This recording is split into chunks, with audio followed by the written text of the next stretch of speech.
Good afternoon.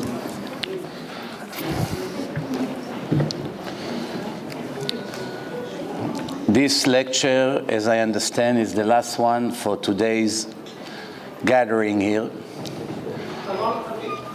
Acharon Chaviv. And it won't be that long. We just conclude more or less what we gather here for and what the other important Rabbanim spoke about today here. In a gathering like this, the focus has to be about Yisurim, meaning suffering. The world has 7.4 billion people, and if you search the life of everyone, you will find not even one that his life is clear and free from Yisurim, from suffering. However, as we all understand, there are different kinds of suffering. There are suffering that a person lives with on a daily basis, and it doesn't mentally destroy him. And there are suffering, Hashem Yerachem, that takes away all the joy and the happiness from the life of the human being, and affect his life tremendously. And most of the things he would like to do on a daily basis, he gives up because his mental state, mentally, it's basically so destroyed and devastated that he doesn't have the feeling or the interest to actually do what most ordinary people are doing.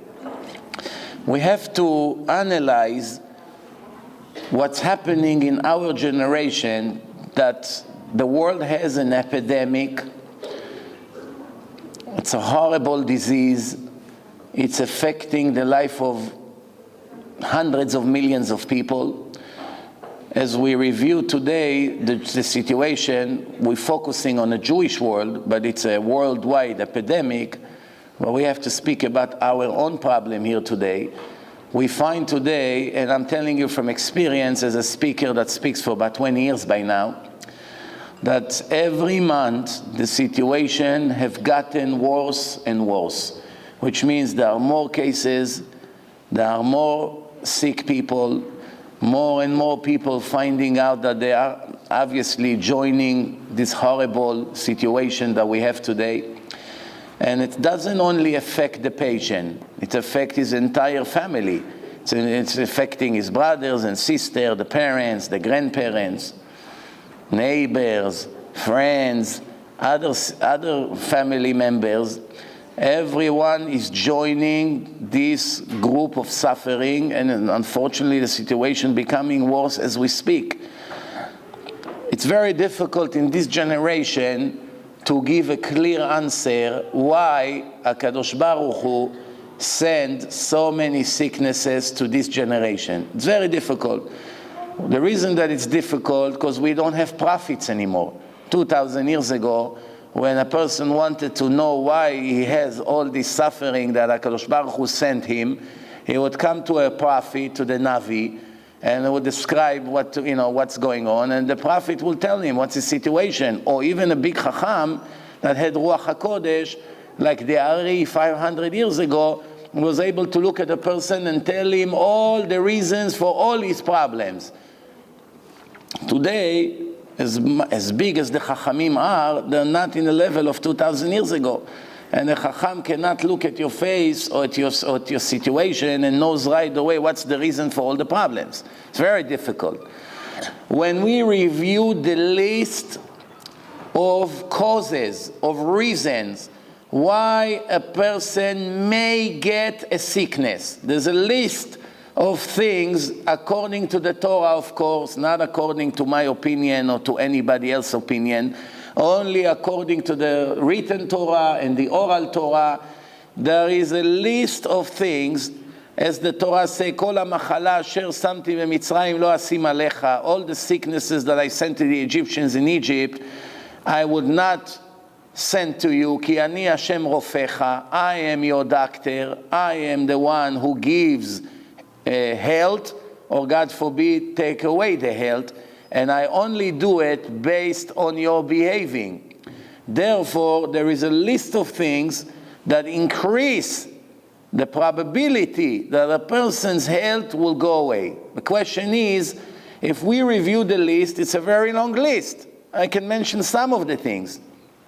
One reason is that a person has this, it could be a pure nisayon, that Hashem is testing the person, how he's going to behave in time of tragedy, in times of suffering, in times of, lots of difficulties, how a person would behave. And if the person passed the test, the sickness goes away after X amount of days.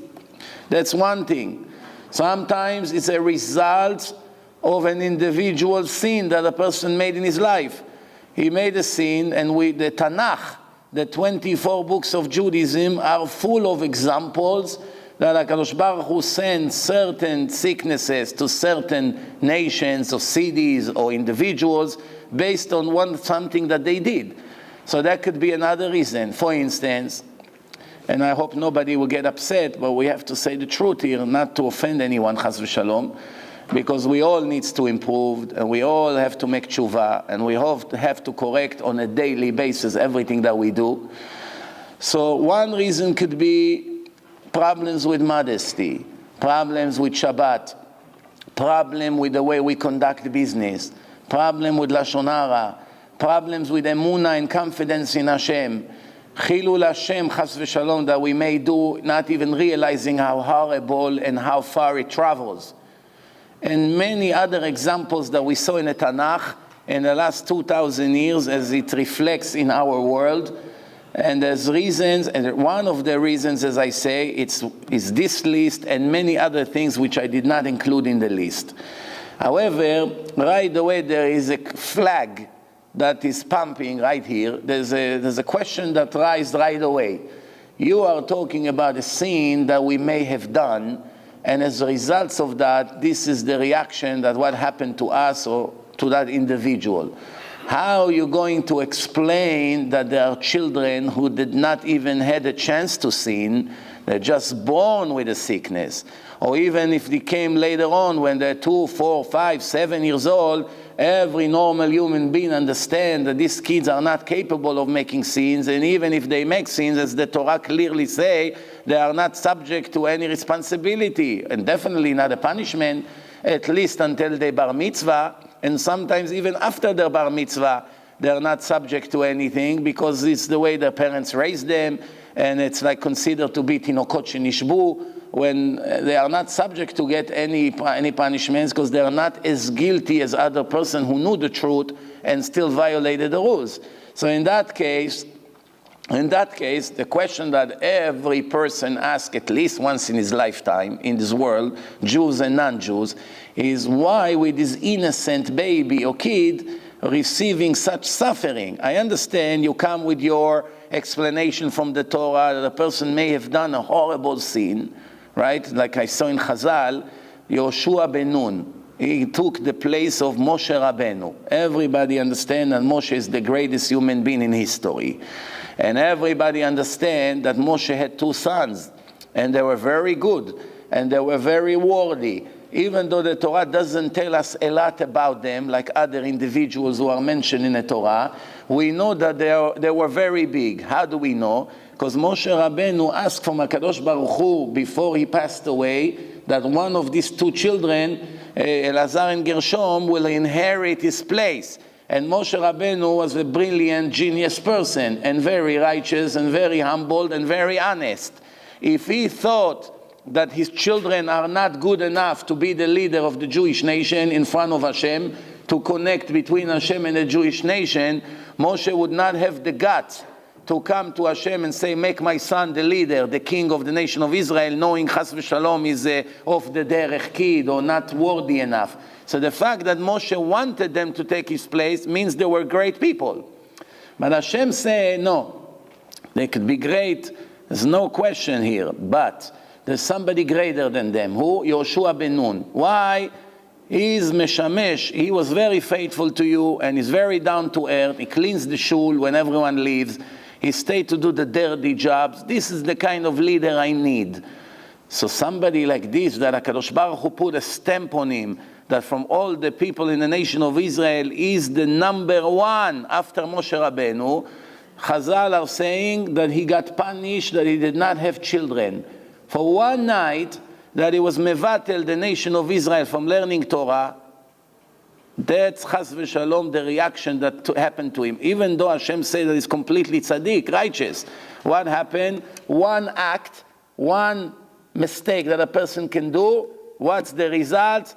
In his entire life did not have children. So this is just an example how sometimes a person can do one thing, not two, one, and it's already reflects on his entire life.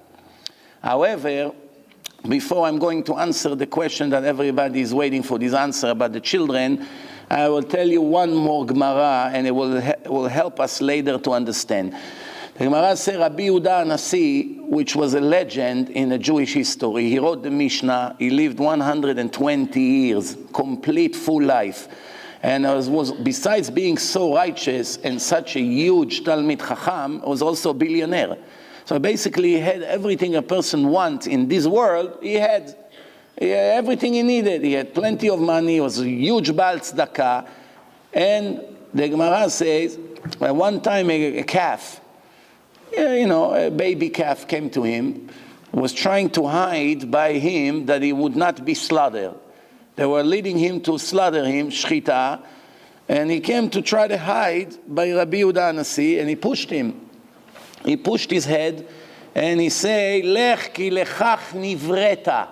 Go, because Hashem created you for one purpose. What is the purpose that Hashem created the cows? That they will be eaten. Eventually somebody will slaughter them and eat their meat, and that's going to be a mitzvah. Shabbat, Yom Tov. So this is it. So did he lie? No. Did he say the truth? 100%. But the way he did it, with no mercy on a creature that Hashem created, and the Torah says, "V'rachamav al kol ma'asav," the mercy of Hashem is on everything that He created, from even a mosquito to a Jew to the goyim, everyone that Hashem created, He has some kind of mercy on this creature. Because you should have had mercy on him, as someone such a big rabbi, big chacham, right away Hashem sent him suffering. But serious suffering.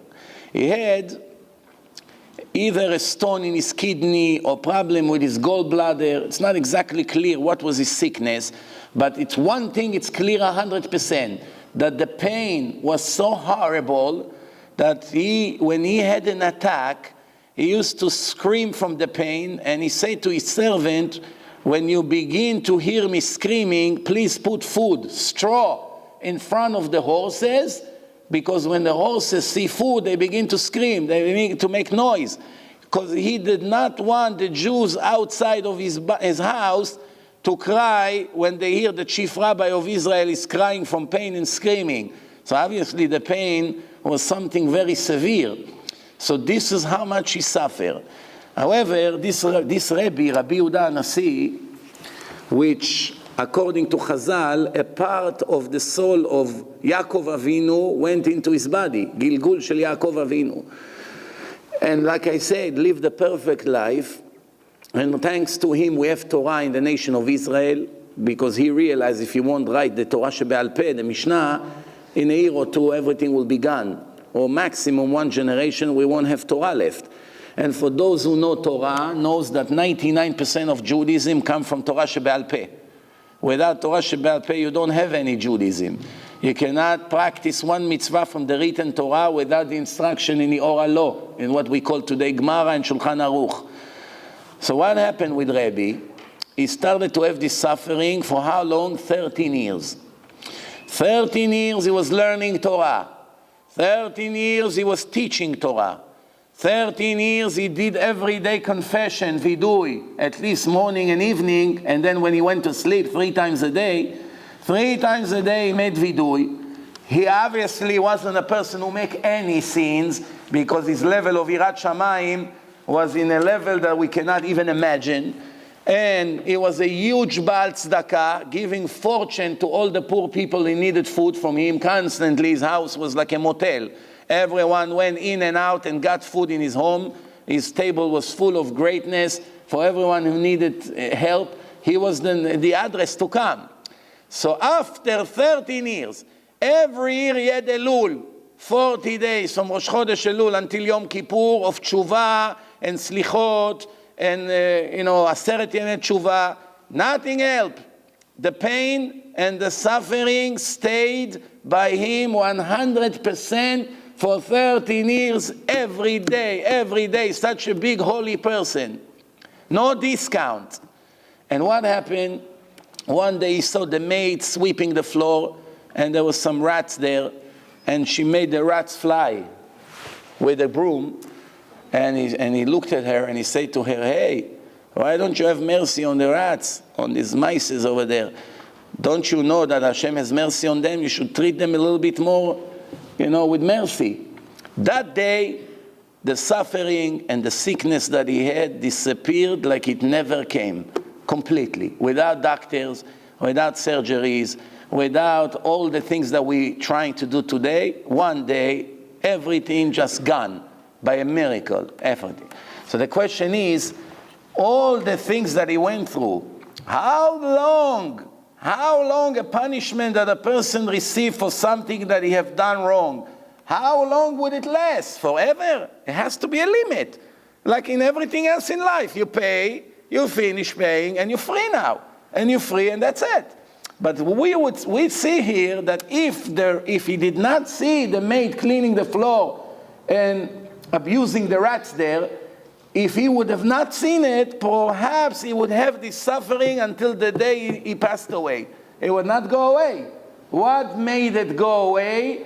To correct what you did wrong specifically. Not everything around it. Specifically what you have done wrong. In his level, it was a serious thing. And obviously, the rule is the same rule. It applies to each one of us. Many times we think, I'm giving a lot of tzedakah, that should take away my problems. Maybe yes, most likely not. Why? Because Hashem is interested that you make a correction for your main purpose in life. If your correction in life is to be more modest than what you are, this is the only way to correct 100% your neshama. You can do a lot of other things. You can do chesed from morning to night. You can give tzedakah. You can read Tehillim all day. But you still do not correct the main thing why Hashem put you here. And obviously it can reflect on a person's life. Now, going back to the question we asked. Why an innocent kid will fall into the same category like the adults? With the adults, I just explained how it works, or how it may work. But it doesn't apply to the little children. The answer is, please try to understand what I say. I don't bring it from my own imagination or ideas. It's 100% come from Judaism, and if you need the sources, I'll supply you with all the sources. When you see a little kid, you're thinking, what a cute baby, what a cute kid. Adults love children more than they love adults. It's a fact. They're more attracted to little children, they want to hug them, they want to kiss them. When they suffer, they feel even more worse when they see an adult suffering. It's a natural thing. Why is it? Why people are very attracted and they love children so much? The answer is because the soul of these children are still pure. As long as the sin do not stick to the soul, our soul is feeling a huge spiritual attraction to the soul of this little kid. Why? Because our soul has some spiritual stains from the sins that we made in our life, and our soul wish to be like this soul, that the mistakes that this child is doing still does not stick to his soul. So it's obviously a spiritual attraction that we don't even know how to explain it. Automatically we feel pity on the kid. So when Chas v'Shalom, this kid becomes sick, it's a bigger devastation for us than when someone is adult, as much as we suffer, but by the kids it's more sensitive to us. That's why most of the people in the world, when they have to contribute their time and money, if they have the choice between helping adult sicknesses or children, they right away feel much bigger energy to go and put their time by helping the children, which is 100% natural. The question is, why a kid like this, which I just say that his soul is still pure until his bar mitzvah or bat mitzvah, why to begin with he is paying for something that he have not done? The answer is, all these children subject, it's one huge illusion. There's really no such thing, children. When you see a child, you look at a small body of a little man or a little woman, and you're thinking, oh, there's a little kid, what does he know from his life? Or a baby in his crib. But the truth is that the soul of this kid was already in this world in bodies of adults just like us many times before. Sometimes once, twice, 5 times, 10 times, it could be even 50 times. What does it mean? One of the ways that the world is operating, the way Hashem made the world is, that when a person passed away, he comes in front of Hashem and he has a trial. Hashem concludes with that individual his entire life, Jew, non-Jew, every human being has a trial. He comes in front of Hashem, as the Gemara describes. First question for a boy, for a man, did you set up time to learn Torah every day? Second question, did you conduct all your business with honesty and integrity? Were you an honest, decent person, or you were a deceiver, a liar, a cheater, a thief, etc.? So once a person has right away such a massive attack when he passed away and he's standing in front of Hashem, right away the third question is, Tzipita li Yeshua. Did you expect the salvation of Hashem through Mashiach? Did you expect it daily as the Torah required or not? Right away, 3 very serious questions, and of course, all the other millions of questions about our lifetime. When Hashem concludes the trial, there are a few possibilities. One, he sends this person to heaven because that's where he deserves to go. Second, he doesn't deserve to go to heaven, so he has to go to other places which are not as pleasant. Those places will force the person to be cleaned, which means what you did not clean in your free choice that Hashem gave you in your lifetime, you will be forced to be cleaned by others. It's not in your hand anymore. It's like a machine. You put the suit inside the machine, and the machine takes away all the stain. But the difference is, over here we're talking about physical stains, and over there we're speaking spiritual stains that the sins of the person made on his soul. And unfortunately, it's painful. And there's other options. One of the most common options is reincarnation. That Hashem will give that person another chance to come back to another test. It may be 10 years, it may be 70 years of life, it may be 100 years of life. Doesn't matter so much. What matters right now that Hashem took that Moshe and he told him, Moshe, I'm not so satisfied with the way you lived your life. You did obviously some nice things, but there are too many problems with you. So instead of forcing you to be clean, what I will do is take you, Moshe, that soul, and put you in a new body, and your new name will be Reuven, and you will be born in Ocean Parkway in Brooklyn, and those are going to be your parents, and I'm going to put you there soon because the woman just became pregnant, and in 40 days I have to push a soul into that baby's body. So in 30-something days from now, I'm sending you back to this world. And you will be born, and they'll put you in yeshiva, and they'll give you the Jewish education, and your mother is Shomeret Mitzvot, and your father is Shomeret Mitzvot. I'm going to give you an opportunity to clean and to correct the mistakes that you made in this life. And Hashem makes that person forget that he was here in a different body, and is born as a brand new product. And all the people in the world, mostly ignorant, that do not know Judaism and Kabbalah, they look at this baby as a first-time visitor in this world.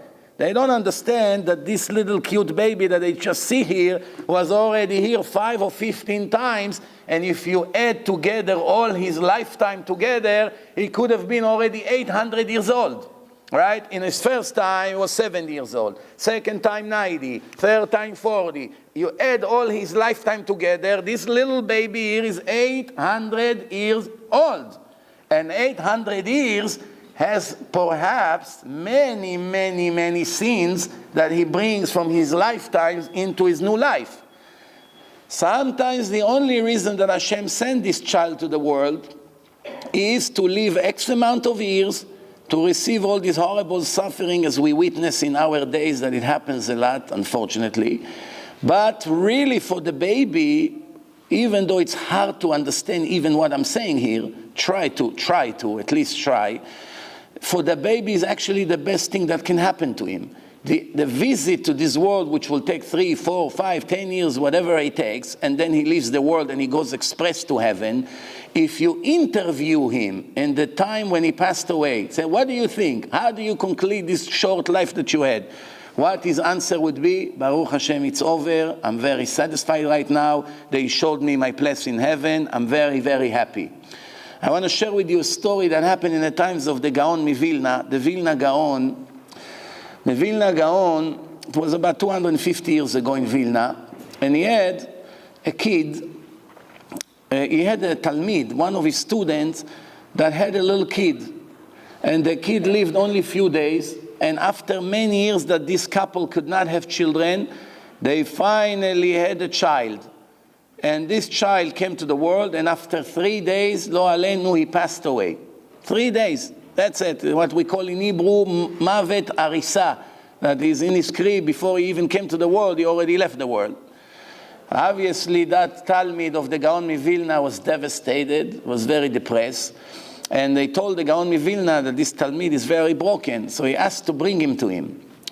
And when he came to his rabbi, the rabbi told him, Gaon Vilna was in a level that we cannot even imagine in our world, somebody like that. In a very, very high level. In case you did not know, he was sleeping only 1.5 hours per 24 hours. That's it. Half an hour, half an hour, half an hour. That's it. And learn all his life Torah. And even after he did not see his sister for 50 years, it wasn't like today, internet, calling, Google, Facebook, you can search for people that you forgot where they are. It was a different world. No media, no nothing, no telephone, no mail like today. So if you missed where your sister is and you don't know what city she lives, you may never see her again in your entire lifetime. This is the way it was. So what happened? After 50 years, when his sister located him, he gave her 1 minute of his time. 1 minute. He told her there's no time to waste in this world. In the afterlife, we'll join together again. But right now I have a mission in life and every minute is precious. This is the kind of people we're talking about. When he was 9 years old, angels were begging him to teach him all the secrets of Kabbalah, and he refused to accept the answers. He said, I will reach it at the right time with my own efforts. This is the kind of soul we are talking here about. So he called his student and he told him, you're probably wondering why Hashem, after making you wait so many years for a baby, gave you a baby and took it back from you after 3 days, right? So he said, of course, how can I not wonder? So he told him, let me explain to you who this baby was. A few years ago, there was a non-Jewish person who started to learn about Judaism, and he came to the conclusion that it's the only truth of Hashem. There's 80,000 religions and cults in the world. They all came after Judaism. They all tried to imitate Judaism more or less. The only truth of Hashem is the Torah that was given to the Jewish nation in front of millions of witnesses. That's it. No other nation received the book from Hashem in a public event in front of millions of witnesses that heard the voice of God. It never happened. It only happened once, only to the Jewish nation. Everything else that came later, it's a story of one individual who never supplied one evidence to any discussion that he ever had with God. Only fairy tales. But besides that, not one witness to back up his story they never brought.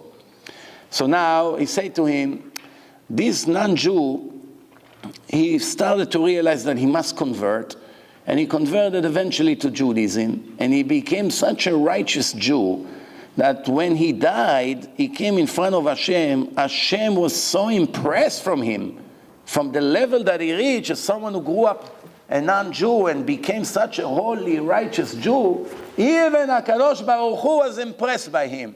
So imagine what level he got, this convert.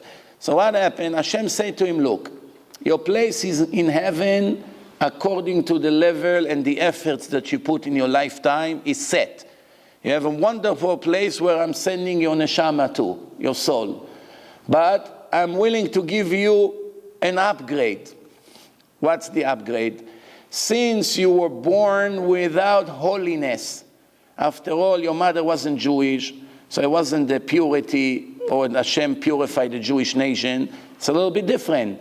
So yes, eventually you made yourself holy by converting and all the things, but you didn't. En orato bekdusha, the way that you came to the world, the pregnancy wasn't 100% the way I like it to be. So I'm giving you an opportunity to be born as a Jew. This one, it wasn't in your hand. Everything else that was in your hand, you did. You achieved. But this wasn't in your hand. That was my decision. So I'm giving you an opportunity to be born again, just to be born as a Jew. And right away, I take you away from the world. And I put you in a highest place, even higher than what I'm willing to send you right now. This is my rules. Rules are rules. I'm not twisting the rules for you, with all due respect. So would you like to be born and die right away? And that converts you, of course, Hashem. If you're suggesting such a thing, it's obviously good for me. Of course, I want it. So the Gaon Vilna said to his student, from all the people in the world, Hashem chose you and your wife to send you such a holy, righteous person. Instead of dancing and crying tears of happiness, you're crying tears of depression. What kind of a believer you are? And I don't have to tell you that the tears of depression turned into such tears of joy. You almost started to sing from happiness that Hashem is thinking so highly of you, of me, for giving me this kid that needs such a correction. And suffering, in case you did not know, is the number one correction in this world. Any other way, a person cannot achieve what suffering can achieve. I'll give you an example. There was one Jew is walking one day in a forest, and an anti-Semite Gentile saw him and started to hit him. He saw no one is there. Oh, now I can take advantage on the situation. He started to hit him with a stick, and obviously was breaking bones and making him suffer a lot. All of a sudden, the Jew got lucky, and the king, with some soldiers, showed up in the middle of the forest. And the king saw that one citizen is hitting another citizen. So he stopped him right away. He said, what are you doing? He said, hey, Your Majesty, what do you care? You know, he's a Jew, you know, I was taking my anger on him. So he said to him, oh, yeah? He said to the soldier, arrest him right away. I cannot allow things like this in my country. Arrest him right away and take this Jew to my doctor in my palace to take care of him. After a few days, that the Jew was, you know, in a hospital there by the king, and the doctors are treating him. So after a few days, the king decided to make a trial. So he called that anti-Semite person, he called him in, and he said, approximately how many times you hit him? He was afraid, maybe the king was there all alone, maybe the king was there, so I cannot lie. So he said to the king, approximately 100 times. So the king told him, for every time you hit him, you have to give him 1,000 ruble, which makes it right away a huge amount of money. So the Jew became instantly rich. So the Jew started to cry. First time he's crying now, in the house of the king. So the king looked at him and said, what's wrong? I wasn't a fair judge? He said, no, you're more than fair. You're a decent, honest, righteous king. The problem is not you, Your Majesty. So why are you crying? He said, if I knew in a forest that he's beating me up every time he hits me, it's 1,000 ruble, I would not resist so much. I wouldn't resist. I would bend my back and say, do it faster. Don't waste time. I'm losing money. Sounds like a joke, but it's a fantastic example of explaining the suffering in this world. The Torah said, Asher Yoav Hashem Yeyasro.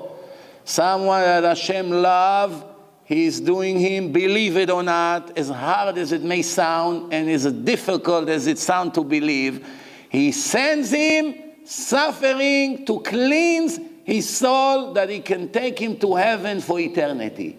That X amount of suffering, which is, believe it or not, it may even take 10, 20, 30 years, which looks forever, but for the soul of that individual, it's a blink of the eye. blink of the eye. העולם הזה, Chazal say, כהרף עין. You know הרף עין? הרף means להרפות, a relief, a break. The eye, every 6-7 seconds, a person is blinking. Why? Windshield wiper. You need to clean the dust. There's lots of dust in here. And Hashem did it in such a way that it will be so fast that a person will never realize that he's blinking so many times. Imagine if it would be in a slow motion. Person is driving, he has a sharp turn, and now all of a sudden, his eyes are closing in a slow motion. By the time it opens up, he finds himself in all the way down the hill in Sodom and Gomorrah over there, you know? So what's happening? Hashem did it so quick that it will clean the eye, and plus the muscle of the eyelashes, the muscle should rest a little bit. Constantly is working. Every few seconds, it gets a short relief, and this is how a life of a person, 70, 80, 90 years, everything is functioning. A wonderful machine. Chazal comparing the life in this world like that blink of the eye. Before you realize it's over, people are putting all their efforts here, they're killing themselves, making money, building beautiful mansions, cars, jewelry, vacation. They want to eat good, they want to feel good. Yes, it's natural. But if they only will digest and understand how much efforts we put in such a temporary step, they would laugh at themselves. They laugh. It's like a person who gets on a bus and he has to go 3 blocks on a bus. What 3 blocks on a bus compared to 80 years lifetime? Nothing. Imagine in that 1 minute that he's on a bus, he wants to put all his efforts to improve his 1 minute on a bus. He take all his money, and everyone say to him, hey, before you realize you're getting off the bus, why are you killing yourself so much? The bus is this world. You're getting off the bus, you're going back to Hashem. You're going back to a much better place. Why are you killing yourself so much? I know it's easy to talk, and it's much harder to do, and also to change the feelings from suffering, from pain, into happiness and joy. How many people in this world can do it? Not that many. But at least to understand, it's already a relief. And I would like to answer one more question, and I'm sure that it bothers each one of you from the day you were born, or from the day you started to understand what you're doing here. There's a famous question that everybody asks. Say, how am I supposed to know why Hashem is punishing me for?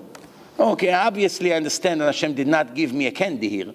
If He gave me this pain, if He gave me this doctor and the surgeries, and plus the parents also suffering just as much. Sometimes the parents suffer more than the kid. The kid runs in the hospital, play with the ball and smile and laugh, and the parents in the corner are sitting and crying because they understand the situation and he doesn't understand. So the person is asking, why I lost money? I don't know. Why I became sick? Lo alenu? I don't know. Why I missed the flight? I don't know. Why I missed my shidduch after putting 6 months of my time and efforts into it, and now my heart is broken to pieces? I don't know. Why Hashem gave me such, all kinds of problems that we have? We don't know. So if Hashem doesn't tell us why He's sending us the smack for, what's the point of sending smacks? When you want to give a smack to your kid, you hit his hand, you have to tell him, you know why I'm touching you on your head? Because you stole a candy without permission from the closet. Make sure it never happens again. We warn you once, we warn you twice, this is the 3rd time you're doing it, that's why you're getting a patch on your head. We want you to feel that little pain on your hand. Next time when you come to steal, you think, because maybe the punishment next time will be harder. It's affecting him. You get him scared a little bit. We are trying to help him to go to the right track. But Hashem doesn't tell us. If the suffering would come with a price tag on it, this suffering come from being Mechalel Shabbos that day. This one for stealing in that business. This one for the Lashon Hara you spoke about that person. This one for walking in the street not modest and be Machtiyat Arabim. If he would come with a tag, then at least the person would know what Hashem is wanting from him. If Hashem is hiding and He doesn't tell us what's the problem He's coming for, how exactly we would know what to correct? Good question, right? Did you have that question in your life before or no? The answer is, in order for us to understand the answer to this question, we have to first ask another question. The Torah say, HaKadosh Baruch Hu, his name is Harachman. In 13 Midot HaRachamim, the Yag Midot that we say in the month of Elul Elat and on Monday and Thursday, there is something that we call Hashem, Hashem, El Rachum Vechanun. Rachum, Rahman. Even the Arabs, when they call Hashem in his name, one of the names, they call him El Rahman, El Rachim. Rahman means merciful. Rachim is the one who has mercy. Where did they learn the concept that Hashem has mercy? How do they know? Maybe Hashem doesn't have. How do they know? They learn from the Torah, just like they learn everything else from the Torah, about Ibrahim, and about Sarah, about Akedah, and about not to eat pork, and many, and not to charge interest. They learn a lot of things from the Torah. Same thing, they learn that Hashem, his name is Ar-Rahman. This is one of his main names. However, let's be realistic for a minute. We're trying to understand, Chas v'Shalom, we're not complaining. We're not allowed to complain. There's no permission to be a complainer in Judaism. No permission. No matter what happened, Chas v'Shalom, everything is good right now. Not like some people say, Yeh tov. He will be good. That's kfirah. He has to say it's very good right now. Why? Hashem say, Kol man de'avid rachmana latav avid right now, not tomorrow. Yeah, it may take you 10 years to realize, but right now is 100% good for you. However, we have to be realistic. Dear God, I really don't understand how exactly you're Rahman, you're merciful. I don't understand. I see so much suffering in the world. So many miserable people, so many depressed people, so many sad people, so much agony, so many things, physical and emotional and spiritual problems. Where exactly is the mercy? Why don't we even know why we have this suffering for? The answer is, this is exactly where the mercy comes into place. If Hashem would send us the suffering with the tag to identify this suffering came for that specific sin, and this one for that specific sin, he would have to give us 100 times more suffering than what he already giving us. Why? With all due respect to all of us, we're not exactly living 100% according to the rule. We're trying sometimes, but we have other things that we do wrong. We have to be honest. This is what we say in Evidui every day. We don't have the nerve to come and say we clean. The Torah says. You have to admit for what you do wrong, and Hashem will have mercy on you. But if you refuse to admit, you will never have mercy. Why? What does it say? It says, Mechaseh al psha'av lo yatzliach. Someone that covers for his crimes will never be successful. Modeh ve'ozev yerucham. Modeh means I admit. Somebody asks you, tell me in one word what Judaism is. You have to say one word. What is it? Modeh. Modeh. Modeh in Hebrew means two meanings. One word, same spelling, two different meanings. Modeh means I admit. Modeh means thank you. That's what Judaism is all about. Modeh, I admit. לעולם יהיה אדם ירא שמיים בסתר כבגלוי ומודה על האמת. Person should be God-fearing Jew in his hidden rooms, just like as he's on the street in front of the people putting the show. ומודה על האמת.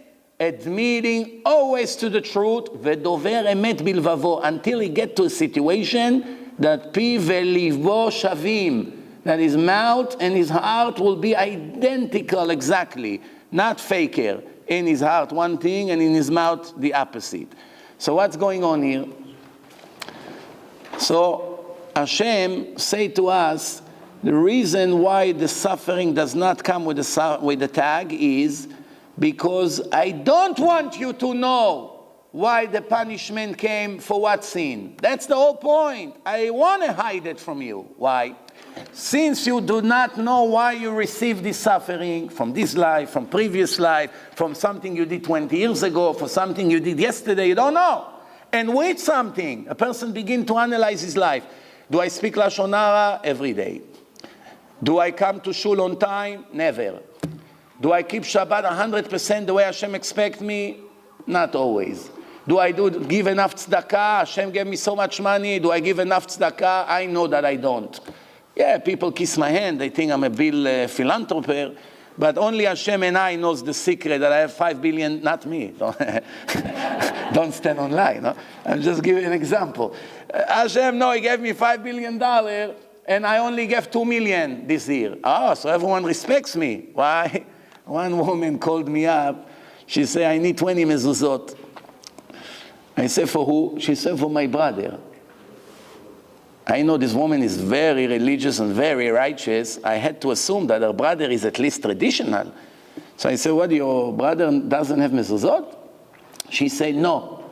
He refused to put mezuzot. So I told her, as a Sephardi Jew, a brother of such righteous woman like you refused to put mezuzot? The biggest apikosim has mezuzot in their homes.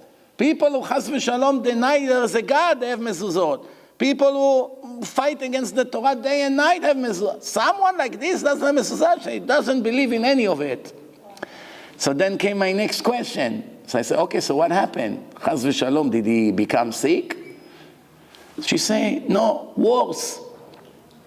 So I said, what can be worse? What can be worse? So she said, the IRS, but not regular IRS, like the FBI IRS with the badges, came into his business, put handcuffs on him in front of all his employees, and put him in jail.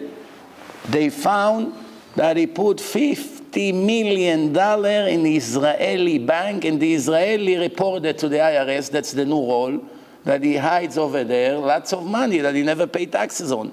He's facing many years in prison. Now he wants mezuzot. So then the woman screamed with tears, I didn't know my brother is so rich. 20 years I was begging him if he can give a little bit to this and to this needy family and to that and to this. He said, business is very bad. Business is tough. I hardly pay my bills. $50 million laying in a bank account overseas, and he cried to her that he himself needs help. These lies can only last here. That Hashem knows the truth. So bottom line, we are far away from being clean. The world is a stage, and each one of us is an actor, some more, some less. Let's face it. But the question is now, since Hashem sent us that problem, instead of blaming him, instead of blaming Hashem, let's try to see what we can improve. So what are we doing here? We say, maybe Hashem sent it for the Lashon Hara, I don't know. Maybe for the Shabbat, I don't know. Maybe for the I'm not so glad kosher, I don't know. Maybe for this, maybe for not learning enough Torah, maybe the way I dress, maybe the way I do, maybe the way I talk.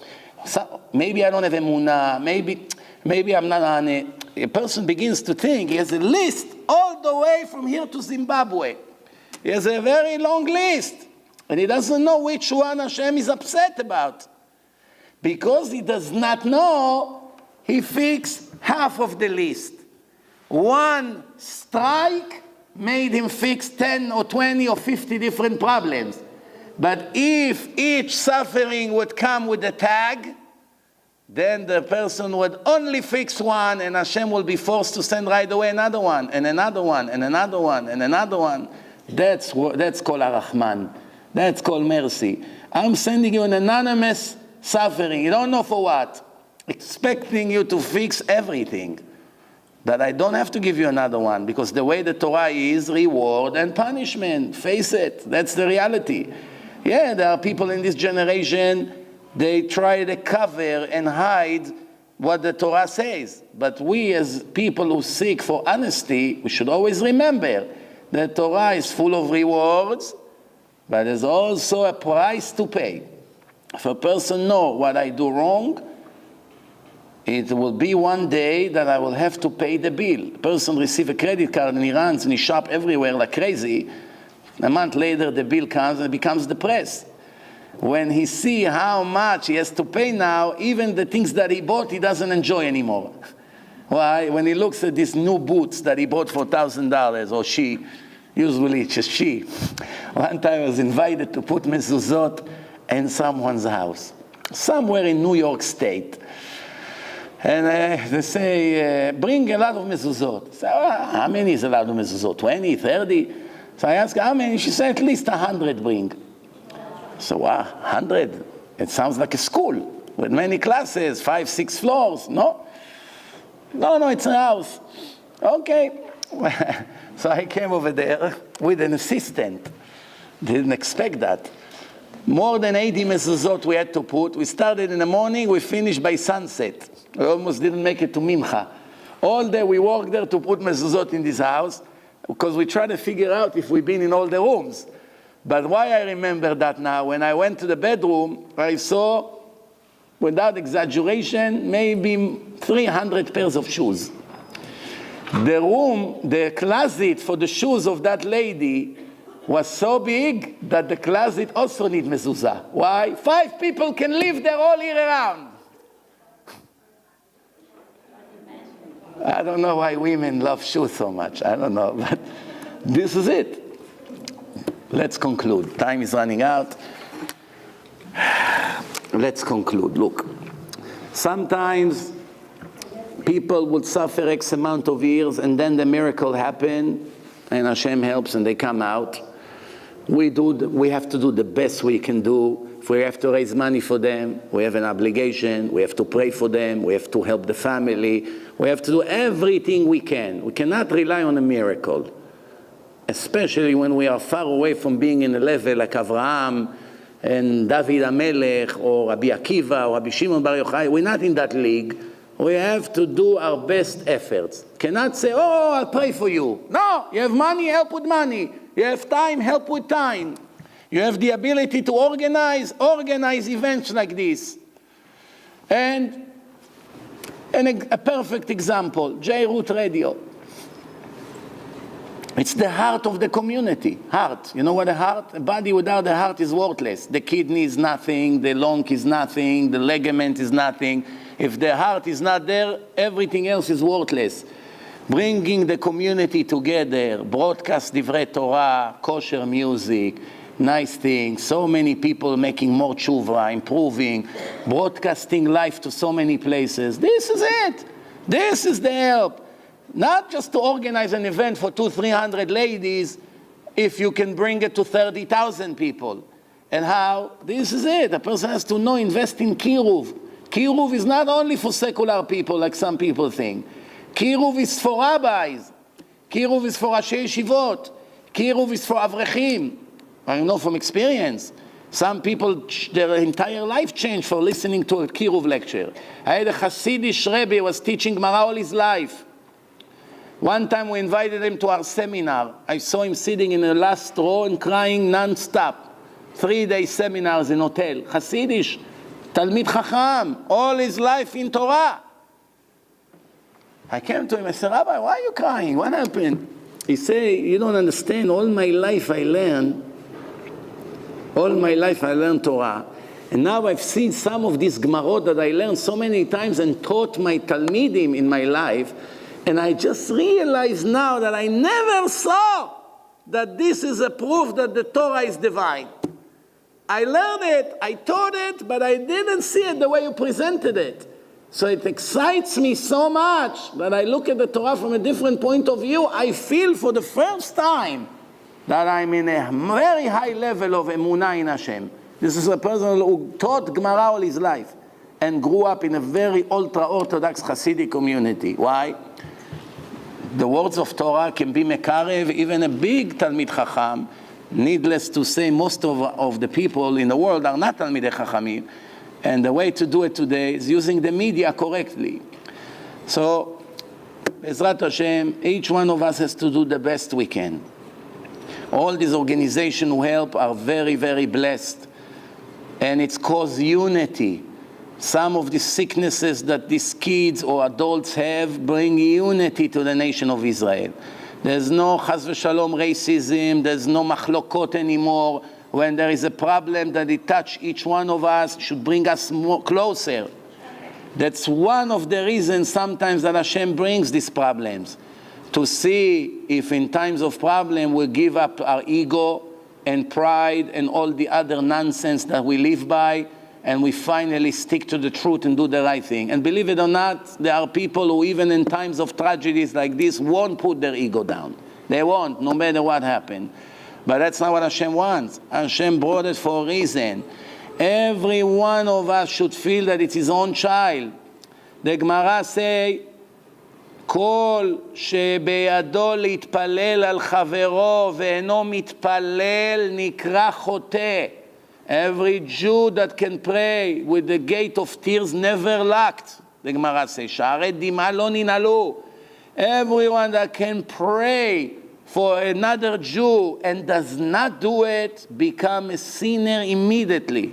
Hashem is looking at him as a sinner. What sinner? Rabbi, I never make sins. Yes, you do. You know when you make the sins? You make the sins when you see someone is crying and suffering and you go to work as usual. What is the problem? I'm going to work. Everyone goes to work. Or I'm going to learn Torah. What do you want? I want נושא בעול עם חברו. I heard one big rabbi one time said, we get all these envelopes. Family in problem, this kid is sick, this family lost the father, this family lost this family is about to lose, chas v'shalom. What people do, they get so many of them, they got used to it. This is the biggest danger, to get used to the suffering of other people like it's nothing. So what people do, they don't even open the envelope. They put it right in the garbage. It's a horrible crime. What's about נושא בעול עם חברו? There's another Jew that his life just got destroyed. It could have been you. How can you put this in the garbage? Someone is calling for help, sending envelopes. But I'm not rich. Send $5. But I don't even have $5. I'm in big debt. My rabbi told me I'm not allowed to give tzedakah until I pay my bills. So call your rich friends. Tell them, listen, I cannot afford. Can you help this family? Can you help that family? Can you help this organization? This is a kosher Jew. Kosher Jew is someone who cares about others. I want to thank, first of all, this Achiezer, beautiful Shul here. Last time I spoke here was more than 10 years ago. I wish I come here in a happier occasion. But we are here, and like I said, everything is for good. Everything, even if it's hard to see. The Gemara say a person should seek to go for funerals more than he goes to weddings. Why? Who wants to go to funerals? Everyone wants to go to wedding and eat good and dance and enjoy the music and meeting friends and everyone is smiling. Who wants to go chas v'shalom to a funeral or to Menachem Avelim?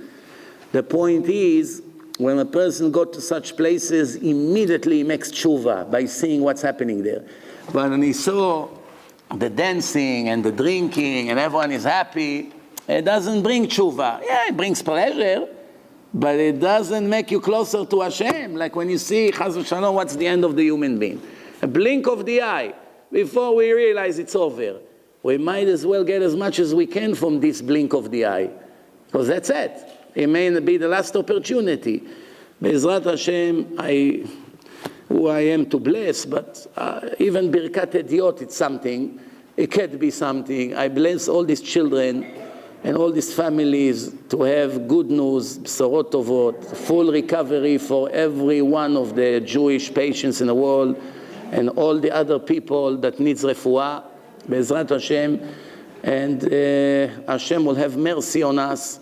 And finally, Bezrat Hashem, Nizke lebiat Mashiach. Thank you, Linda, for inviting me. I appreciate it. Thank you very much. Shavua Tov.